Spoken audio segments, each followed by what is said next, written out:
சின்ன மருமகள்ல அடுத்து நடக்க போகுதுன்னு வாங்க பார்க்கலாம். சாவித்திரியும் தாமரையும் காமேஷ் பிச்சைய மொத்தமா அத்து விட்டுட்டு 2 பேரும் வீட்டுக்குள்ள நுழைய இந்த விஷயத்தை எப்படியாவது ராஜாங்க காதுல போடணும் அப்படின்னு சொல்லி வேகமா ஈஸ்வரி, மாமா இன்னைக்கு ஒரு முக்கியமான விஷயம் உங்களுக்கு தெரியுமா?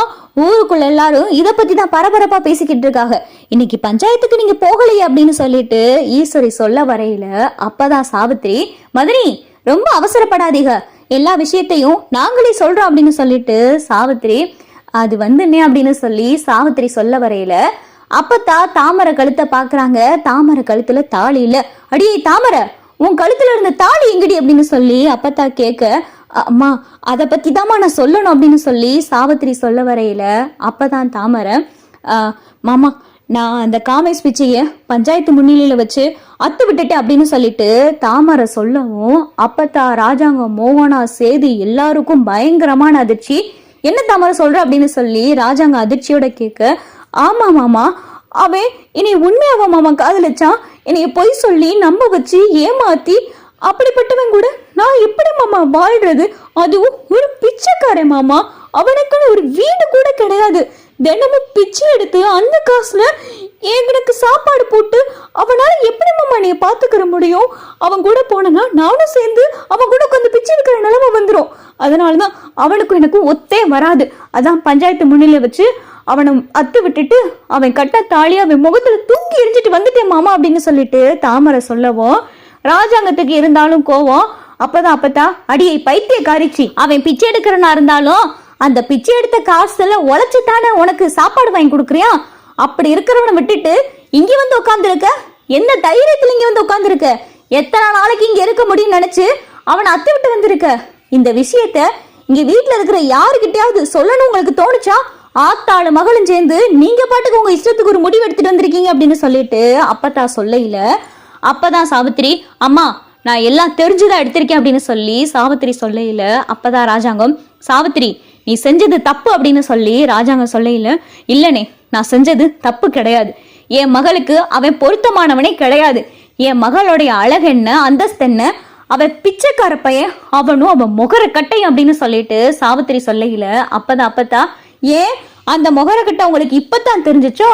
ஆத்தாளு மகளும் கோயில் குளமா ஓடுனீங்களே அவனை பாக்குறதுக்காக, அப்ப தெரியலையோ?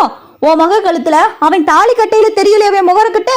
எல்லாத்துக்கும் செவனேன்னு இருந்துட்டு இப்ப வந்து என்னமோ அவனை பத்தி குறை சொல்லி பேசிக்கிட்டு இருக்க. இங்க பாருங்கடி, நீங்க செஞ்சது ரொம்ப தப்பு அப்படின்னு சொல்லி அப்பத்தா சொல்லவும் அப்பதான் சாவித்திரி, இங்க பாருனே, சேதுதான் 2வது கல்யாணமே பண்ணிக்கிற போறேன்னு சொன்னான்.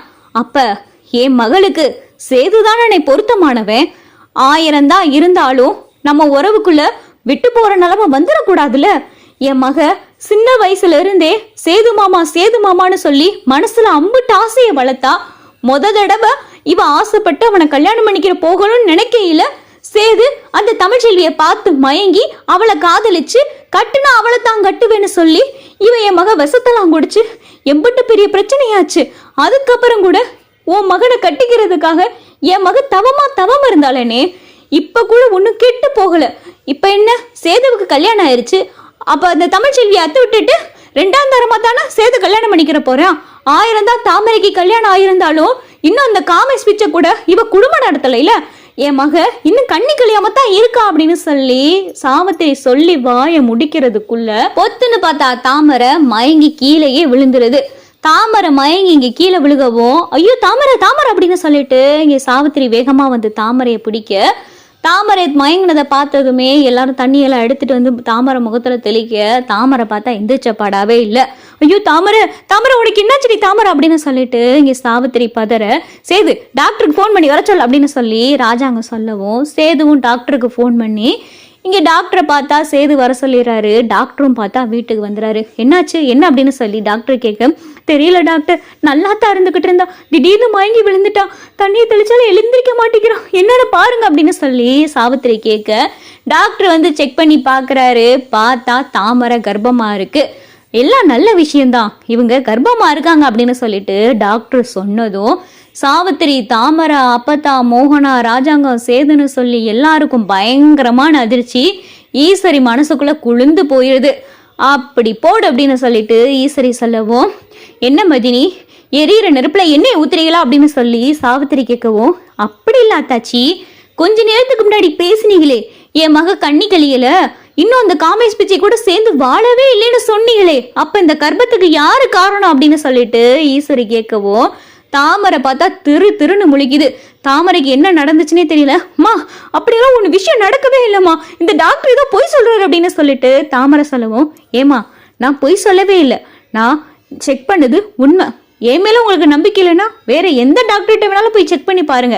இவங்க கர்ப்பமா இருக்காங்க, 2 மாசத்துக்கான கரு அவங்க வயிற்றுல வளர்ந்துகிட்டு இருக்கு அப்படின்னு சொல்லிட்டு டாக்டர் சொல்லவும் தாமரைக்கு பயங்கரமான அதிர்ச்சி. இல்லைண்ணே, இதை மட்டும் நீ நம்பிராதனே, சேதுவுக்கு தானே நீ தாமரையை கட்டி வைக்கணும்.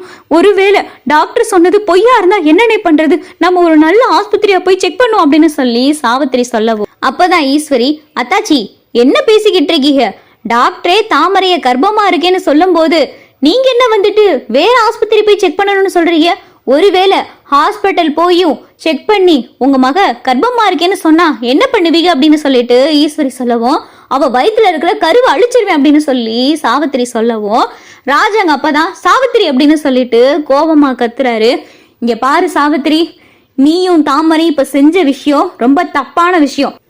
உன் மக கழுத்துல தாலி கட்டினது அந்த காமேஷ் பிச்சை தாலி கட்டையில நீயும் தாமரையும் சும்மா தான் இருந்தீங்க. 2 பேருடைய சம்மதத்தோட தான் அவன் உன் மக கழுத்துல தாலியே கட்டுனான். அவன் தான் உன் மகளுக்கு புருஷன். நீ பஞ்சாயத்து முன்னிலையில என்ன முடிவெடுத்துட்டு வந்திருந்தாலும் பரவாயில்ல, ஆனா இப்ப தாமரை கர்ப்பமா இருக்கா. அவளுடைய கர்ப்பத்துக்கு காரணம் அந்த காமேஷ் பிச்சை தான். இனிமேலு தாமரைக்கு சேதுவுக்கும் கல்யாணம், தாமரைய சேதுவுக்கு கட்டி வைங்க அப்படின்னு சொல்லி கனவுல கூட நினைச்சு பாத்துறாத.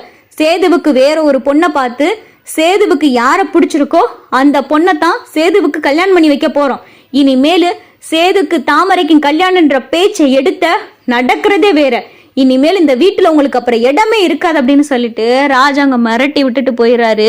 இங்க சாவித்திரி பார்த்தா தாமரையை போட்டு அடின்னு அடிச்சுக்கிட்டு இருக்கு. அடி பாவி, வெண்ணை திரண்டு வர நேரத்துல தாலி உடைஞ்ச கதையா, ஏன்டி இப்படி பண்ண அப்படின்னு சொல்லிட்டு சாவித்திரி கேட்கவும், அம்மா எனக்கு இதுக்கும் எந்த சம்மதமும் இல்லம்மா, நான் எதுவுமே பண்ணலம்மா, இந்த விஷயம் எப்படி நடந்துச்சுன்னு எனக்கு தெரியலம்மா அப்படின்னு சொல்லிட்டு என் தாமரை கதறி அழுகவும் அப்பதான் ஈஸ்வரி, என்ன அத்தாச்சி உங்க மகளுக்கே தெரியலேன்றா, அம்மாவாக போற தாமரைக்கே அம்மாவானது எப்படி தெரியலேன்றாளே அப்படின்னு சொல்லிட்டு ஈஸ்வரி நக்கலா சிரிக்க, என்ன மதினி இதுல உங்க கூட்டு சதி இருக்கா அப்படின்னு சொல்லிட்டு சாவித்திரி கேட்கவும், அது எப்படி, கல்யாணமான புதுசுல இருந்து கண்ணி கழியாம இவ இருக்கான்னு சொன்னா யாராவது நம்புவாங்களா?